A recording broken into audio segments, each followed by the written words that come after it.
नमस्कार. त्रिविक्रम योगी क्रियाज and healing अकॅडमीच्या फॅमिलीमध्ये मी माधुरी तुमचं सगळ्यांचं मनपूर्वक स्वागत करते. आजचा वार आहे शुक्रवार, देवीचा वार, पैशांशी निगडीत वार.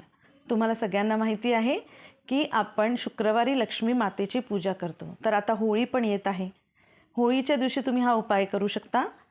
हे जे मनी पाऊच तुम्ही बनवणार आहात ते तुम्ही तुमच्या लॉकरमध्ये, तुमच्या पर्समध्ये कुठेही ठेवू शकतो. याने तुमच्याकडे लक्ष्मी स्थिर राहण्यासाठी नक्कीच फायदा मिळेल. तर आपण बघणार आहोत की या मनी पाऊचमध्ये आपण काय टाकू शकतो.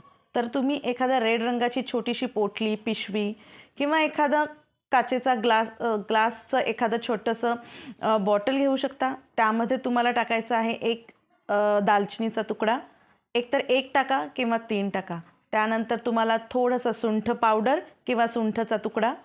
त्यानंतर तुमच्याकडे जर असेल तर ग्रीन ॲव्हेंचुरियन एक छोटंसं क्रिस्टलचं टंबल. त्यानंतर तुम्हाला टाकायचं एक अख्खं जायफळ.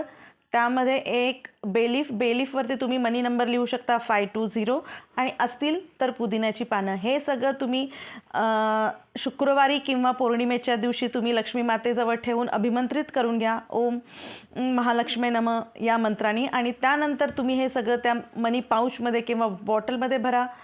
त्याचं झाकण बंद करा आणि त्याला अफर्मेशन द्या की हे पाऊस जसं मी माझ्या घरामध्ये ठेवणार आहे किंवा मी माझ्यासोबत ठेवणार आहे तसंच माझ्याकडे स्थिर लक्ष्मीचा वास होईल.